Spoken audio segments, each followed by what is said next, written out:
చిత్ర పరిశ్రమకు చెందిన రిషబ్ శెట్టి గురించి పరిచయాలు ప్రత్యేకంగా అవసరం లేదు. 2017లో సినీ రంగంలోకి అడుగుపెట్టిన ఈయన క్యారెక్టర్ ఆర్టిస్ట్ గా చేస్తూ 2016లో రికీ కిరాక్ పార్టీ అనే చిత్రాలకు దర్శకత్వం వహించారు. 2018లో వచ్చిన బెల్ బాటమ్ చిత్రంలో హీరోగా నటించి నటుడిగా కూడా పరిచయమయ్యారు.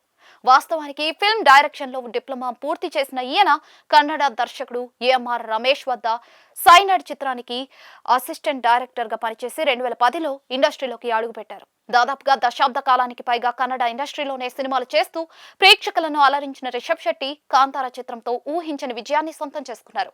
2022లో వచ్చిన ఈ చిత్రానికి దర్శకుడిగా కూడా పనిచేయడం గమనార్హం.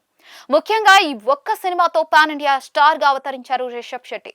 ఈ చిత్రానికి ప్రీక్వెల్ గా వచ్చిన కాంతారా చాప్టర్ 1 సినిమా కూడా ప్రపంచ వ్యాప్తంగా అంతే గుర్తింపును సొంతం చేసుకుంది. ప్రస్తుతం జై హనుమాన్ చిత్రంలో కీలక పాత్ర పోషిస్తున్న రిషబ్ శెట్టికి తాజాగా ప్రతిష్టాత్మక అవార్డు లభించింది. భారతీయ చిత్రాలకు ప్రపంచ వ్యాప్తంగా గుర్తింపును తీసుకొచ్చినందుకు గాను Indian film festival of Melbourne leadership in cinema అవార్డుతో రిషబ్ శెట్టిని సత్కరించనున్నారు. ఆస్ట్రేలియాలో జరగనున్న ఈ కార్యక్రమానికి ముఖ్య అతిథిగా హాజరు కానున్న రిషబ్ శెట్టికి ఆగస్టు 13వ తేదీన ఈ అవార్డును ప్రదానం చేయబోతున్నట్లుగా నిర్వాహకులు వెల్లడించారు. ప్రస్తుతం ఈ విషయం సోషల్ మీడియాలో వైరల్ అవ్వడంతో పలువురు సెలబ్రిటీలు, అభిమానులు, నెటిజన్లు రిషబ్ శెట్టికి శుభాకాంక్షలు తెలియజేస్తూ ఉన్నారు. రిషబ్ శెట్టి ప్రస్తుత సినిమాల విషయానికి వస్తే ప్రశాంత్ వర్మ సినిమాటిక్ యూనివర్స్ లో భాగంగా ఆయన దర్శకత్వం వహిస్తున్న జై హనుమాన్ సినిమాలో హనుమంతుడిగా నటిస్తూ ఉన్నారు. అలాగే 18వ శతాబ్దపు బెంగాల్ నేపథ్యంలో రాబోతున్న ద్విభాషా చిత్రంలో కూడా నటిస్తూ ఉన్నారు. దీనికి అశ్విన్ గంగరాజు దర్శకత్వం వహిస్తూ ఉన్నారు. అలాగే ఛత్రపతి శివాజీ మహారాజ్ సినిమాలో కూడా నటిస్తూ ఉన్నారు.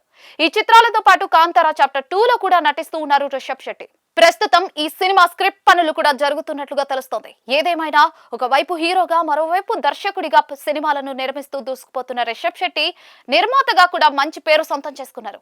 పలు కన్నడ చిత్రాలకు దర్శకత్వం వహిస్తూ దూసుకుపోతున్న ఈయన కన్నడ సూపర్ స్టార్ శివరాజ్ కుమార్ 126వ చిత్రానికి కూడా దర్శకత్వం వహిస్తూ ఉన్నారు.